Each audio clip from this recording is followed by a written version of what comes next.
So we're living in a world where things feel, well, a little uncertain, right? Alliances are shifting, and it makes you wonder, what if the old security rules just don't work anymore? Well, that's exactly what we're diving into today.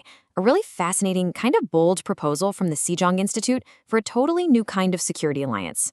Okay, just picture this. For your entire life, your country's safety has been backed by the biggest superpower on the planet. It's a guarantee. But then, what if that guarantee started to look a little shaky? What if that promise wasn't so absolute anymore? What do you do then? And listen, this isn't just some hypothetical question. The whole analysis we're digging into today kicks off with this exact scenario.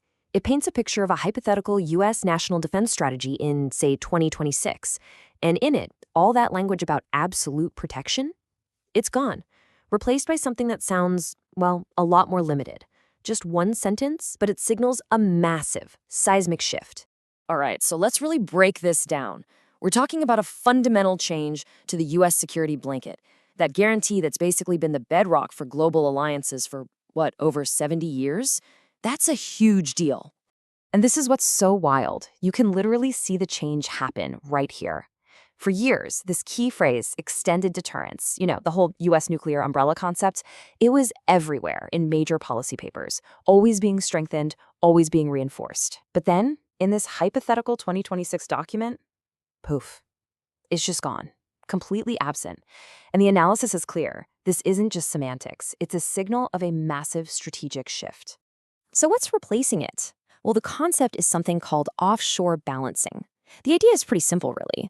The U.S. kind of steps back from being the first responder on the front lines. Instead, it expects its allies to take charge of their own primary defense.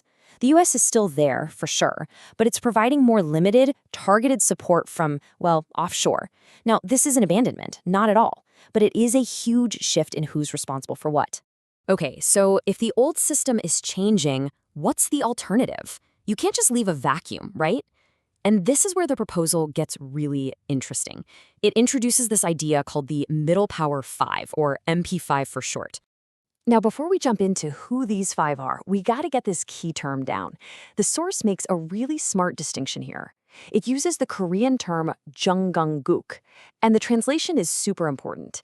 It doesn't just mean a middle-sized nation. It means a middle-sized power. See the difference?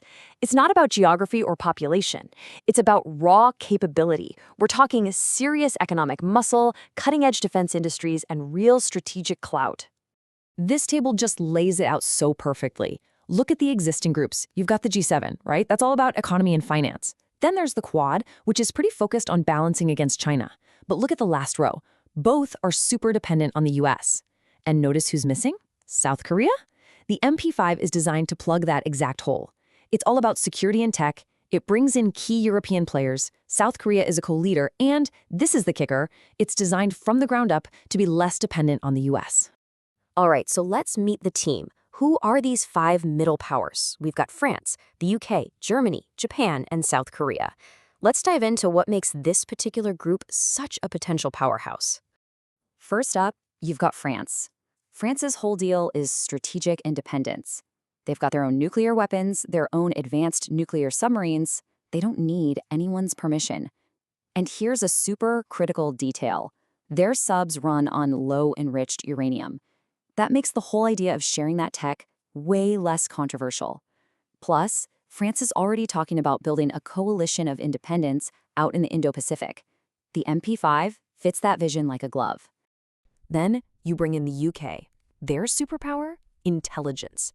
They're a core member of the Five Eyes Alliance, which means they bring top-tier signals intelligence and cyber warfare skills to the party.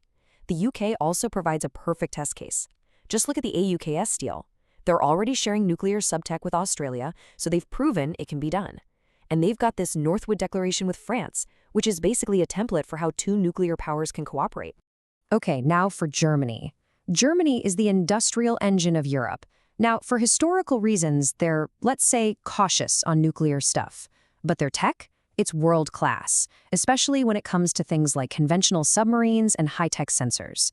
And what's really changing is that Germany is now having strategic dialogues with France about nuclear deterrence. That's a big step. So they could be the leader on all the defense industry projects, while maybe being more of an observer on the nuclear side of things. Hopping over to Asia, you've got Japan. And really, they're an essential piece of the puzzle. Why? Because they're facing the exact same security threats as South Korea, and they're also seriously beefing up their own defense capabilities. And just think about this for a second. You combine Japan's incredible maritime technology with South Korea's world-leading shipbuilding. Wow, that's a powerhouse combination. So the idea is for Japan and South Korea to lead this thing together. And that brings us to South Korea, the real catalyst here. We're talking about a top 10 global economy with a K-defense industry that is just exploding onto the world stage. For a long time, South Korea was seen as a security consumer. Now, it's a security provider. And for South Korea, the MP5 is a perfect way to fill some of its own gaps, like getting nuclear subtech or better intel, and to really take a leading role in designing its own security future. Okay, so that's the who. We have our 5 players. But what's the what? What would the MP5 actually do? Well, the proposal doesn't mess around. It lays out a pretty clear and ambitious to-do list. It really boils down to 4 core goals. Number 1, nuclear submarine tech. The idea is to work with France and the UK to develop it, which cleverly sidesteps any potential US restrictions. Number 2, build their own independent defense supply chain. Think European science combined with Korean and Japanese manufacturing muscle for things like AI, drones, and sensors. 3, make joint naval exercises in the Indo-Pacific a regular official thing. And finally, number 4, create a serious forum, kind of like what NATO has, to talk about nuclear strategy now that the old rules are changing. Now, obviously, an idea this big and this bold is going to face some major challenges in the real world. That's a given. But what I like about this analysis is that it doesn't just ignore the problems. It tackles them head-on with some pretty smart strategies. The diplomatic footwork here has to be perfect. So how do you handle it? Worried about the US pushing back? You frame this as burden sharing. You're actually helping them out. Worried about China's reaction? You make it crystal clear this isn't some anti-China Asian NATO. It's about upholding the rules. What about the tricky history between Korea and Japan? You start with a 2-track approach. Focus on the less controversial stuff like tech and defense cooperation first. And for the Europeans who might be hesitant, you call the nuclear talks a dialogue, not a protection plan. It's all about smart framing. And this isn't a flip-the-switch kind of plan. The proposal actually maps out a realistic, decade-long rollout. You don't just jump straight to a treaty. You start small. Step 1, annual summits, joint naval drills. Then step 2, you create regular meetings between ministers and working groups on tech. After that, you can start talking about a formal treaty and a joint R&D fund. It's a very practical, step-by-step way to make this big idea actually happen. All right, let's zoom out for a second and think about the big picture here. What does a proposal like the MP5 really signal about where global security is heading? And this might be the most important point of all. The goal here is not to replace the alliance with the US. The source is super clear on this. The idea is to add to it, to build a complementary network. It's about creating more layers of security, because in this new world, just relying on one single safety net, well, it might not be enough anymore. The strategy behind this is actually really clever. They call it dual signaling. Think about it. It sends 2 messages at the same time. To the United States, the message is, hey, look at us. We're stepping up. We're sharing the burden. We're being great allies. But at the same time, it sends a message internally and to each other. And just in case, we're building our own thing, hedging our bets against a future where the US might not be as involved. So it's reassurance and insurance, all rolled into one. And this brings us right back to where this whole idea came from. This really forward-thinking piece of analysis from the Sejong Institute. And their core argument is pretty powerful. It's time for these middle powers to stop just being passive customers of security and to start being the active architects of their own destiny. So it all leaves us with a pretty massive question, doesn't it?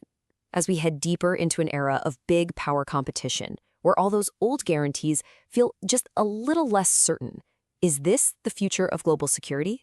Are these kinds of flexible alliances, made up of capable, like-minded middle powers, the new key to keeping things stable? It's definitely something to think about.